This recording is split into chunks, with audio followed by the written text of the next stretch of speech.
Welcome to Here Comes the Boom, a KSR and KSR Plus recruiting podcast. This is a big week, but before we get into it, I want to tell you about KSR Plus's 50% off annual memberships using the promo code Homegrown. It's a huge sale. You get in half off onto KSR Plus, where the KS board is going off right now. Everyone is talking. A lot of that's about Jasper Johnson, which we'll get into, but we've got so many topics. Talking about the new schedule release, talking about Malachi Moreno's commitment. These are all things we're going to talk about on today's show, but we can go even more in depth over on the KS board, and we're pumping out good content over on KSR Plus. So take advantage of that, 50% off using the promo code Homegrown. Let's get into the show. Let's start with the big news of the week. We talked about it last week. Malachi Moreno set to make his decision. Well, he made his decision, and it's Kentucky. Kentucky's first 2025 commitment is from the hometown kid, Malachi Moreno, Georgetown native, goes to Great Crossing, and he chose Kentucky. It's a big pickup, 7-footer. We'll talk about Eric Reeby if that takes them out of it, but it gives Kentucky their first commit and a big, powerful center at the 5 position. Something very interesting with his commitment is the first guy that he talked about wanting to recruit to Kentucky was Jasper Johnson. He's already trying to get Jasper to commit to Kentucky. We're going to talk more about Jasper soon, but now Mark Pope has a big commitment, and he also has a recruiter for him trying to get guys to build out this 2025 class. Malachi told reporters that he had a list. He has a list of guys that he's talking to, Jasper being one of them, another guy, Braylon Mullins, who we'll talk about soon. Braylon and Malachi played together on the Adidas 3SSB circuit with Indiana Elite, so they know each other very well. Malachi said that Braylon's the best shooter in the country, which I think he has a very good case for. Braylon is an excellent shooter. And now we've got to look at what players are coming on campus soon. Malachi will be in Lexington for Big Blue Madness, which we finally got a date for. We're starting to see more guys set visits for Big Blue Madness and other dates. Let's start talking about what the schedule looks like from an official visit standpoint. Starting with Nate Ament, we've talked about him before. His official visit is coming up real soon. It's less than a week away. That's going to be August 28th. I know Virginia and Duke are 2 schools that are highly talked about with Nate Ament, but Kentucky's getting that first official visit. And that really kicks things off to a really busy September. September is going to be a huge month for recruiting. Going into it, getting Nate Ament on campus is a nice way to kick things off. But then September 13th through 15th, you got 2 big visitors. Let's start talking about Caleb Wilson. He's a guy that Arkansas is on him, but Kentucky's getting that official visit. He's staying at school in Atlanta, which we talked about last week. Small forward, power forward position. I believe he's like 6'8". Can shoot the ball, can drive to the rim, played with the Knight Riders on the Nike EYBL circuit alongside the Boozer twins, and really stood out. I know that a lot of guys can get lost in the shuffle when you're playing alongside 2 5-stars like Cam and Caden Boozer, but Caleb Wilson did not do that. He really shined on the Nike EYBL circuit, especially at Peach Jam. Kentucky's in the thick of things. They really picked up interest over the summer, heading into the fall. Arkansas, the reason that they're getting a lot of buzz is because Caleb and point guard commit Darius Acup have a really strong relationship. So he'll be on campus at Arkansas at some point, but Kentucky getting that official visit is big. Eric Reeby is the other guy I want to talk about on that September 13th through 15th date. A lot of people said that if Malachi committed, Kentucky was going to be out on it, Eric Reeby, which personally I thought that's what was going to happen. But since Malachi's commitment, Kentucky has remained in contact with Eric Reeby, 7-foot big, out of Maryland. He's got his official visit. That's set September 13th through 15th weekend, which it's surprising because you really thought Kentucky was only taking 1 big in this class. But Pope has made it clear that Eric is a priority for Kentucky.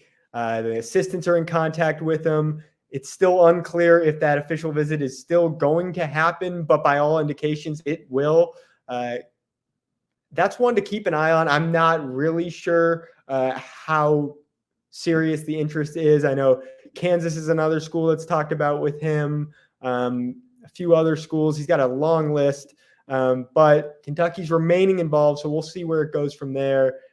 Then we got Big Blue Madness. That October 12th weekend, you've got a growing list of players, but the two guys that are taking official visits are obviously Malachi Moreno, who we talked about, and then Tunde Yesufu. He's a 6'6", I believe, 6'7", small forward. Some people have him as a shooting guard. Strong physical player.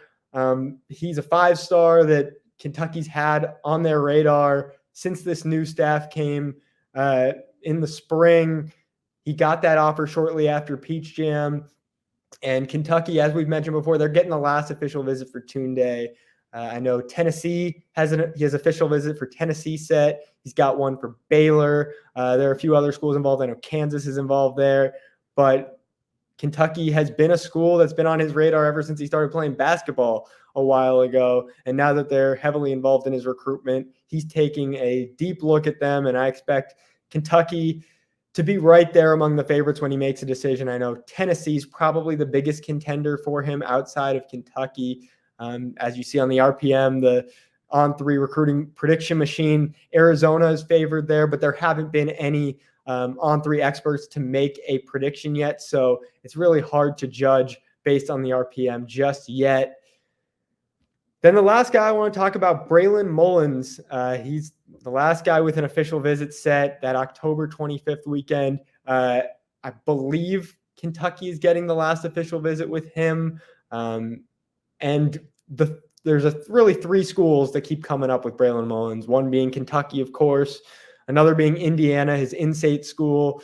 And the other school that I'm hearing more traction with is UConn. I know that UConn is pretty heavily involved with Braylon Mullins' recruitment.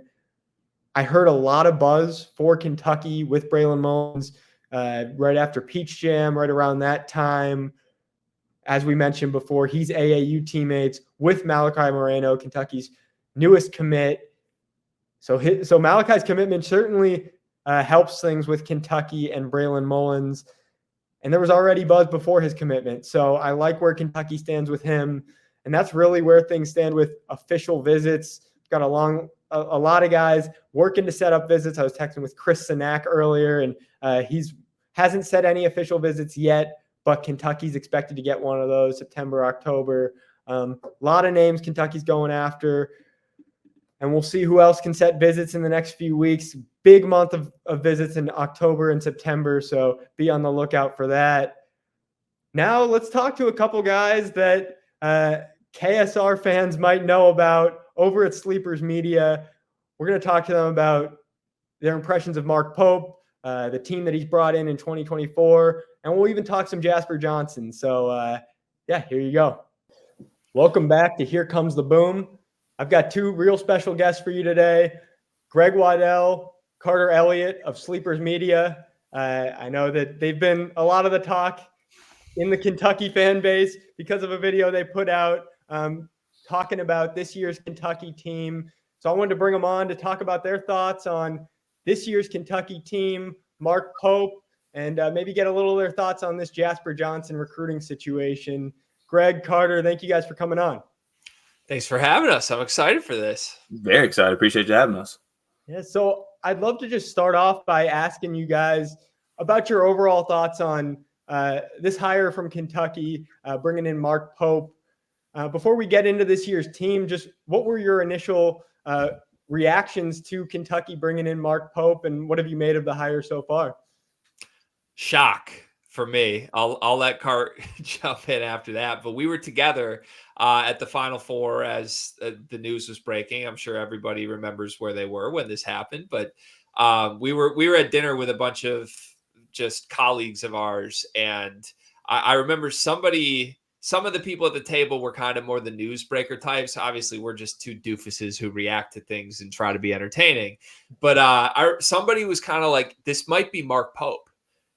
And we just clowned it at the table. We were like, no way. Kentucky would not do this. And I guess this was the Cal, right? If you go back to the actual Final Four was the Cal departure news. And then I'm mixing up the timelines. But when we were like speculating who could be the next guy, it might be Mark Pope. And we were just kind of like, no chance. So it was shock for me. And I think that's fueled a lot of my initial thoughts on it. And a lot of our Kentucky audience that has sort of discovered our show recently, I think, thinks we're just Kentucky haters, when in reality, I think we are Mark Pope skeptics more than we are anything about the brand and the program. Like, we know Kentucky's going to be good at basketball. I just can't believe Mark Pope is the coach at Kentucky right now. I still can't. Yeah, I think it's a shock factor for me as well, because even Greg saying that sentence, like, Mark Pope is the coach of Kentucky right now. Like, I consider myself like a Kentucky, I mean, I wouldn't say supporter, but like, I love Coach Cal. I love Kentucky. Like, I love the whole like Kentucky brand, Big Blue Nation, all that. I think it's like one of the dopest brands in college basketball. So that's where like the shock factor came initially. I was like, Mark Pope is coaching one of the biggest brands in college basketball after like he hasn't won a tournament game at BYU previously. And now he's going to go to Kentucky where they're upset at Coach Cal for losing these tournament games. And I was just like, it was just a shock and confusion factor, mostly when I first like heard the news, especially coming off like Scott Drew was flying to Lexington to possibly take the job. And I thought like, oh, they're going to wrap that up pretty quickly. And then it just becomes Mark Pope. So like the shock factor was just it for me. Yeah, I don't think you guys were alone in that. I know that a lot of Kentucky fans, when the hire first happened, were shocked. I know there was the talk about Dan Hurley shooting for the moon. That quickly died down. Scott Drew, like you mentioned. And I think that now there was a lot of criticism from Kentucky fans about the hire when it first happened. But now that they've had a full offseason to sit with it, I think a lot of Kentucky fans are more optimistic. So I want to hear from you guys about kind of what you've seen from him this offseason, and has that changed your perspective on what he can do at Kentucky? I think it's changed my perspective a little bit, to be honest with you, because I think that Mark Pope has like obviously he's a great basketball mind. Like, I think when you talk about Mark Pope, even in any college basketball landscape, no one, I think, doubts like what he can do, like offensively, especially like the offenses that he runs, the things he does offensively, I think are conducive to having really good, fun offenses in college basketball. And to his credit, I think he's actually put together a team that is conducive to that right now. It's conducive to that, but also at the same time, I can't find myself having a thought in the back of my head where I'm like, I'm watching a Kentucky team and like Kirk Kriisa is the point guard. No disrespect to Kirk Kriisa, but it's like I'm used to seeing these big Reed Shepherds, Rob Dillinghams, DJ Wagners, these big 5-star type guys coming into Kentucky. And it's just a different kind of look with this team. And I think that's what Mark Pope wants. And maybe even Kentucky fans want that, because they will obviously want something different than what Coach Cal has brought these past couple of years. That's where the frustration came from. But like in this short period of time, I think he put together a team that he's confident in. He was able to get Jackson Robinson, who's considered one of the best shooting guards or guards in the transfer portal or the country. Now it's just a matter of like, is it going to work come game time when he's rolling out his 5 and playing in the SEC at that? No, he did play in the Big 12, but SEC is just a different level of basketball. Yeah. I think in large part, Mark Pope has done a lot of good things for sure. It's one of those things where like all we can do on August 20th or whatever the day is evaluate the talent on the roster he's put together, because games haven't happened, right? So I think there's two different trains of thought right now. It's the roster for this year, and then it's the roster for 2 years from now. And the more important one is 2 years from now, because realistically, like any new coach that has to replace 11 different players or however many guys left, it was the whole team. there's going to be kind of wildly varying results to that. You can't get 12 stars. So I think if I look at this year's roster, to be honest, it's very underwhelming to me. Like Andrew Carr and Jackson Robinson are going to be the two best offensive players on this team. And Andrew Carr has never made an NCAA tournament as a top 4 option at Wake Forest. Jackson Robinson came off the bench at BYU for Mark Pope.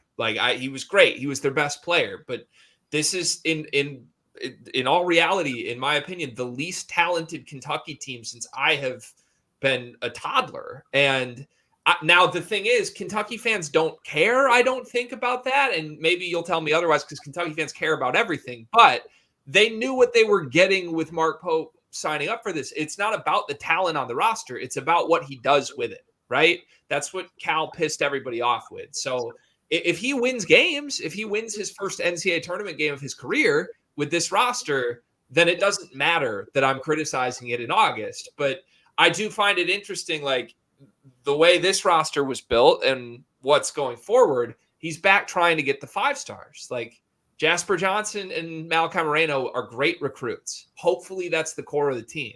But that's a lot more in line with how John Calipari built rosters than whatever Mark Pope's sell is for this year.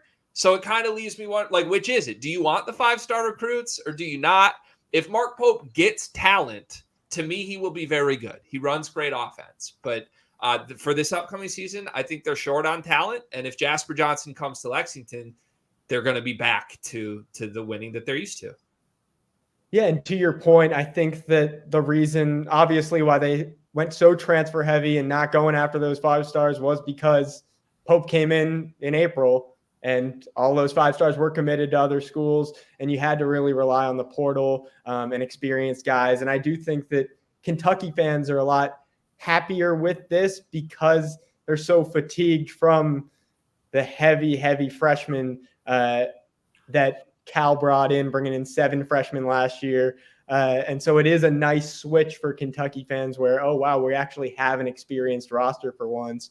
And obviously you guys have seen the lack of tournament success that Kentucky has had in recent years. I think that a lot of Kentucky fans are excited to have guys that have experience in March. You guys talked about Kirk Kriisa, but Lamont Butler's supposed to be leading this team at the point guard position. So he's a guy that went to the national title game at San Diego State. It's a nice switch for Kentucky fans, I think. But like you talked about with this 2025 class, they're starting to go after those 5 stars. One of those guys I want to ask you about, Jasper Johnson, Lexington native, now heading to overtime elite. It seemed to be a 3-horse race with Kentucky, Alabama, and North Carolina. A decision is expected sometime next week.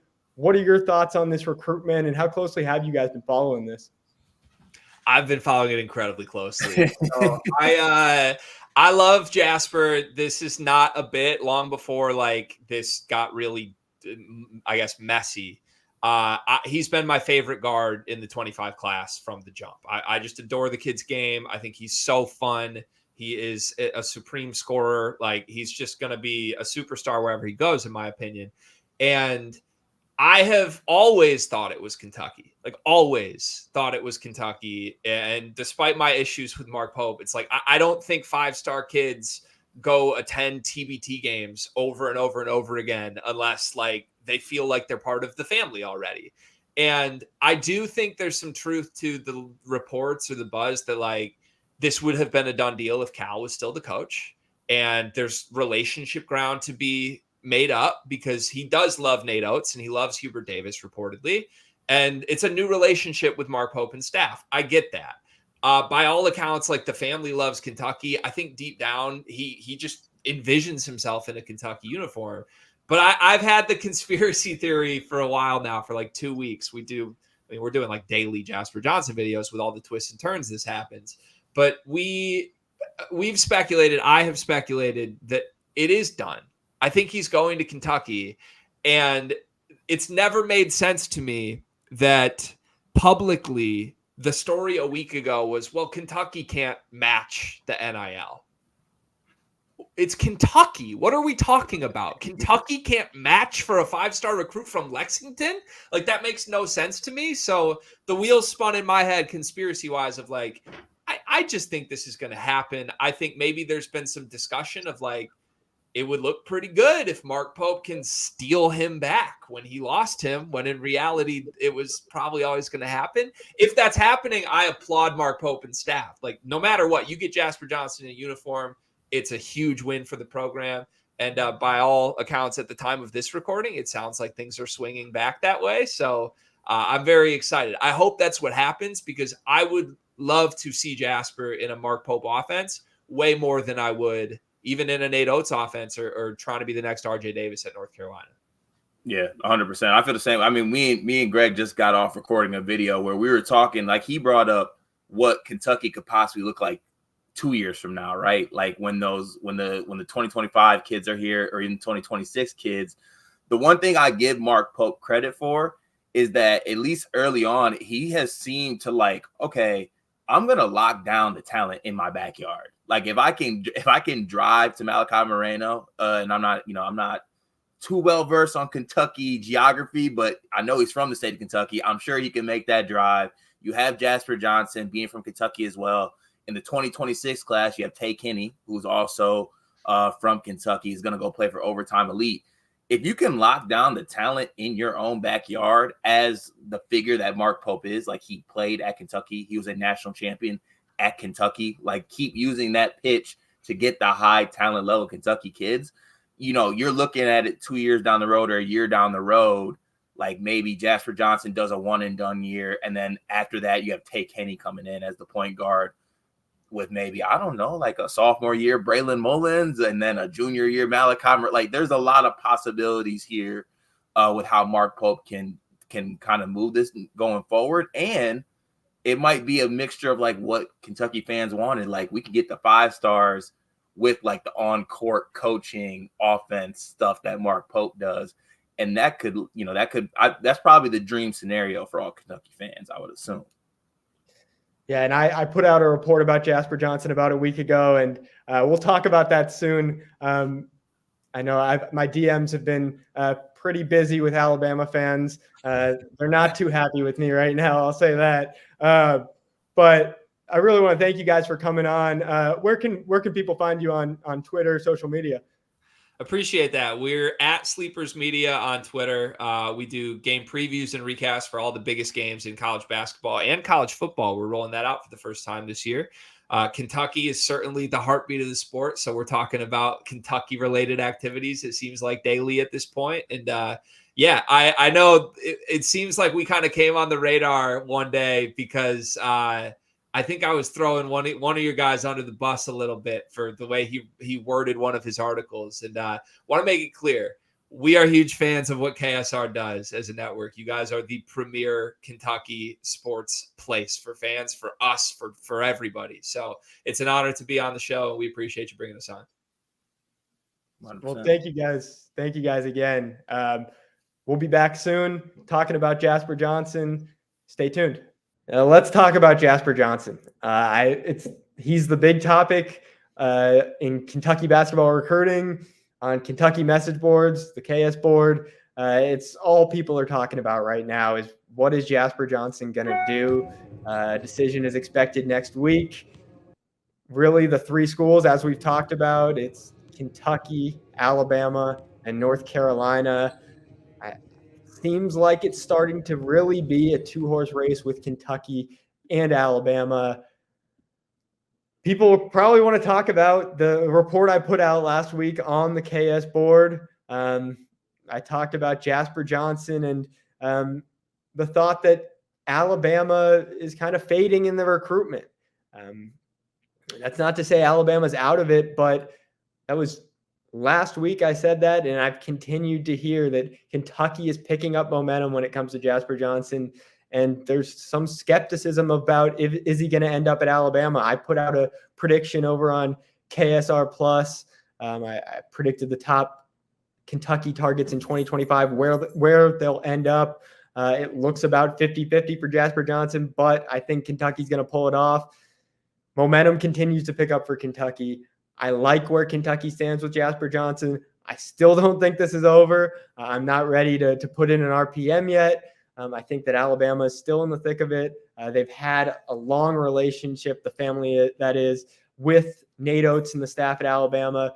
Mark Pope in Kentucky have really had to pick up a lot of momentum in a short period of time with this recruitment. They obviously weren't recruiting him over at BYU, so they had a lot less time than Alabama to make up ground, but by all indications, they've made up a lot of ground. And I see this as a 50-50 race between Alabama and Kentucky, if not even given the slight edge to Kentucky. I think Kentucky is doing everything they can to close out this recruitment. And I'm not ready to put in an official prediction yet, but I like where Kentucky stands. We'll see what happens next week. I was told that he's going to be announcing with Overtime Elite, the new school that he transferred to. He'll be playing alongside a Kentucky native, another Kentucky native in Tay Kinney, who just transferred to Overtime Elite. Tay Kinney picked up an offer from Kentucky on Wednesday while on an unofficial visit. We'll see what happens with Jasper, but I like where things are headed with Kentucky. So let's get into the final thought. And the final thought is things are picking up. September is going to be a huge month for recruiting. If Kentucky can find a way to land Jasper Johnson, they'll have all the momentum heading into this big September month. But things don't stop there. We talked about the official visits. I expect Kentucky to have a lot of their 2025 class locked up by the end of September, maybe October. That early signing period is in November, so they should have a really substantial recruiting class come the November signing period. And then they can really shoot for the big fish in the spring when we're talking about guys like Chris Sinak, guys like Nate Ament. Those are some high-level 5-star guys that Kentucky is in on who expect to make their decision late. So a lot of momentum going for Kentucky basketball recruiting. It's going to be a huge month. Stay tuned to KSR Plus, to the KS board. Be sure to take advantage of all of our subscription promotions because it's only going to get bigger. And we're building a huge community over on KSR Plus, to be candid with you. It is growing by the day. It's exciting stuff. Don't miss out. Take advantage of this offer. And thank you for joining us today. Be sure to subscribe to the KSR YouTube channel. For Jacob Polacheck, this has been Here Comes the Boom. Thank you for joining us.